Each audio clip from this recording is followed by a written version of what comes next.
All right. Let's get this out of the way first. The thoughts, views, and opinions expressed on Tailboard Talks Firefighter podcast are solely those of the speakers, guests, and host, and do not in any way represent the thoughts or views or opinions of any other employer, partnership, or sponsor. The material and information in this podcast is for general information purposes only and should be used at the listener's discretion. What's up, everyone? Welcome back to the Tailboard Talks podcast. My name is Chris, your host from 4th Shift Firefighter, and welcome. Maybe not the first person to welcome you to 2024. Wonderful time of year, dark and gloomy outside, not a lot of snow yet. But on the positive side, inspections are done, evals are wrapped up, shift transfers are happening. What else? All the other stuff. PS Tracks is at an all-time low, as well as target safety. And we're just kind of moving forward. We're going to have a good time. And like I said on social media the other day, let's light this dumpster. And not in a negative way. I'm just saying there's going to be dumpster fires. Let's try to enjoy them. Wear your PPE. They don't have to be yours. They don't have to be catastrophic, but it's going to happen. So we might as well have fun, right? Looking forward in 2024, okay, this is a very popular time for New Year's resolutions. This is not going to be the typical New Year's resolution talking about SMART goals, SMART, like the specific, measurable, attainable, realistic, and time measured. Thank you very much for remembering that. But this is going to be a conversation about goals, and how to approach them in the new year in a way you may not have approached them before, and maybe not necessarily in the new year either, because that is kind of a flawed thing.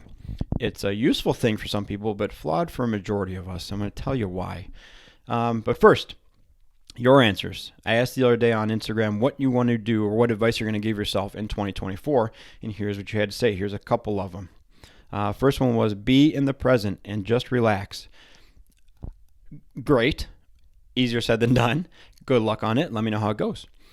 Being in the present is something that I've been, especially since kids, right, working on doing too.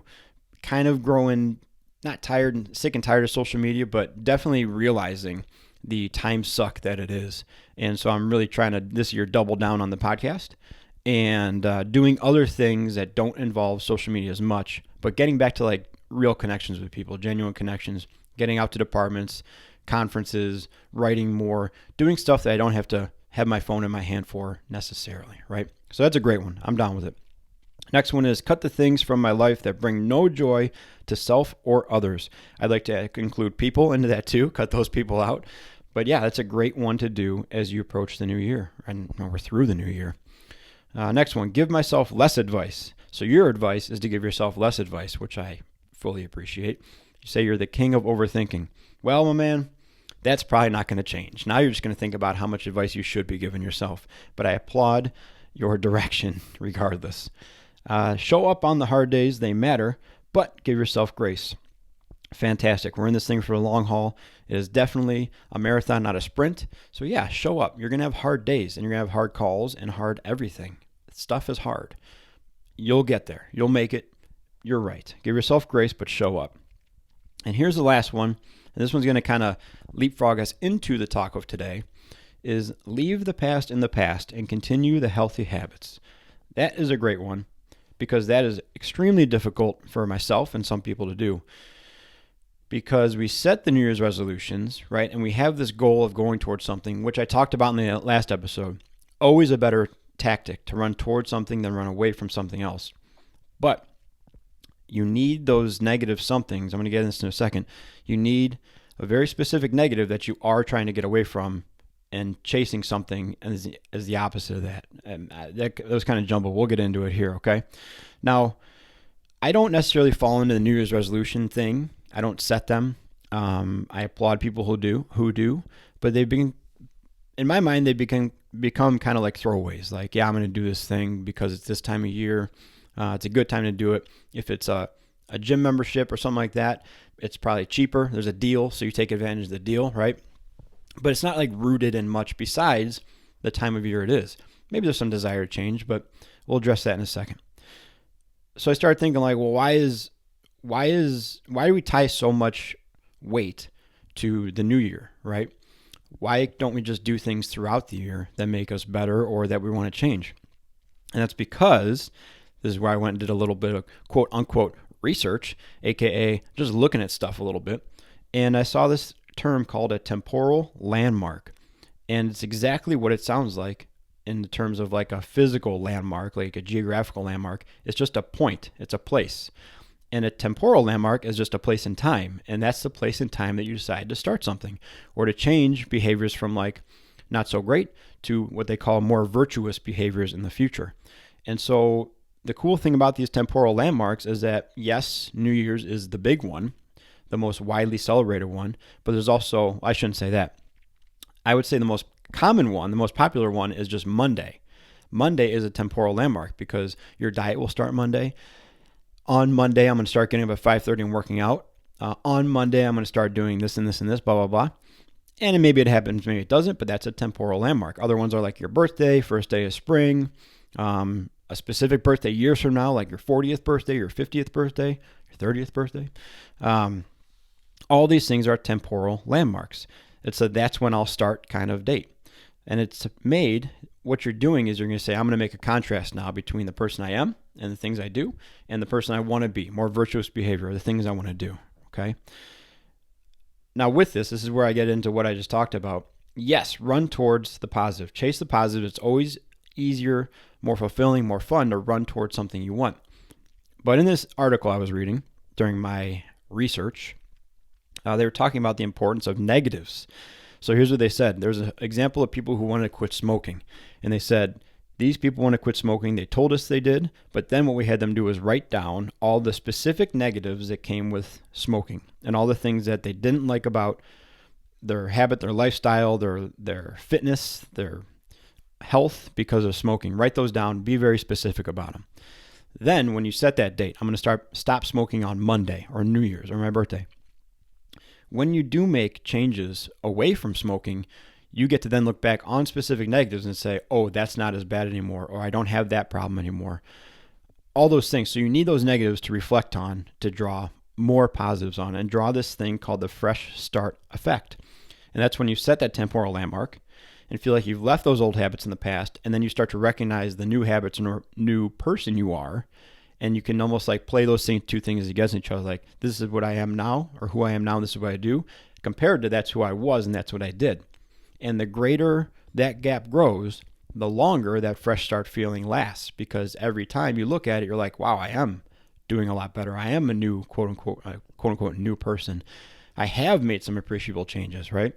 So these temporal landmarks and the fresh start effect are very, very real. What that means is a couple of good things. What that means is if you didn't set a New Year's resolution because you don't dig it so much, because you think it's hokey or it's cheesy or you're just not going to do it, maybe you can look at a point in the future that does have meaning to you, a temporal landmark down the line, your birthday, spring, next month, something that's tied to something that you care about, and then start setting your intentions for your actions then. That will carry a much greater weight in your success if you set the terms rather than just chasing a deal, chasing a sale. We saw that a lot in the gym. We get a lot of people come to our gym later in the year. We didn't offer a lot of discounts at the gym. It was like a smaller training studio. Didn't give a ton of year-end or New Year's discounts, stuff like that. But we had a lot of people who would join later in the year and said, yeah, I joined this so-and-so gym because it was cheap. They ran a great sale, a great deal. But I just didn't go. It really didn't mean anything to me. I was buying the deal, and I really didn't have much motivation to go or sign up besides the money I was saving. We saw the greatest number of successful people who just signed up when they were ready, when they decided they want to make a change, who really didn't care that much about the cost, weren't looking for a deal. That wasn't a deciding factor if they were going to start that journey or not. They kind of joined whenever, right? And that was really cool to see because we knew that the people were sticking around there and coming and making changes because they wanted to, not because we gave them 20% off for the first few months or something like that. So that was cool. But that again, you can take these New Year's resolutions and put them at any time, any point in your life, any point in the year, any point ever. And it'll give you almost more onus on them, more value and more meaningfulness, more meaning to them when you get to set the date around a date that matters or something that matters, right? So when you are setting these things, I would suggest looking at two things when you start to set your goals or your resolution for whatever day it is, okay? I would suggest considering urgency and accountability as two main factors of what you're going to do. Urgency is pretty much crucial. Without any urgency, you're not going to do anything. Like if there's no reason to change, if there's nothing riding on it, if there's so here's the thing, there has to be discomfort for urgency. If you're comfortable and there's really no threat or no cost to you not changing, then there's no urgency because there just isn't. That's just part of the equation. Discomfort is a fantastic motivator for urgency. It's a fantastic catalyst for urgency because if it's physical discomfort, mental discomfort, whatever, and those are two big ones, obviously, emotional discomfort, getting out of that is a great thing for urgency because if you continue down the path of that discomfort, it could be catastrophic or severely limiting or just a really not good thing. So that can create urgency. Unfortunately for us, we need like a great deal of urgency to make any changes because day to day we're doing just fine. Struggle here and there physically, struggle here and there mentally, but day to day we're making it through. Yes, it's not perfect, but that's part of the job, blah, blah, blah, all those things we use to cope and kind of self-soothe that aren't really that true sometimes. But the trouble is we have the potential to be in some pretty dire physical and mental situations. And so if you've been exposed as like having a physical or mental issue, an emotional issue, if you've been recognizing it more and more, your margin of error shrinks significantly, right? First couple years on the job, you might be able to get away with a lot physically and experience a lot and be okay mentally. But as you start to get kind of deeper in that hole, either more out of shape, more stressed, less resilient, maybe a very, very small instance kind of sets you off. And it's obviously the culmination of 10, 15, 20 years of this stuff happening, but your margin of error shrinks dramatically. That might be kind of the quiet urgency that you're not recognizing right now that maybe could propel you into change, right? So urgency is great, and getting out of discomfort is great. And we also have, like I just said, that looming threat of enormous amount of discomfort that could cause urgency in the moment. So just knowing that, hey, at some point I might have to perform this really, really labor-intensive task on the fire ground. That's like a worst-case scenario thing.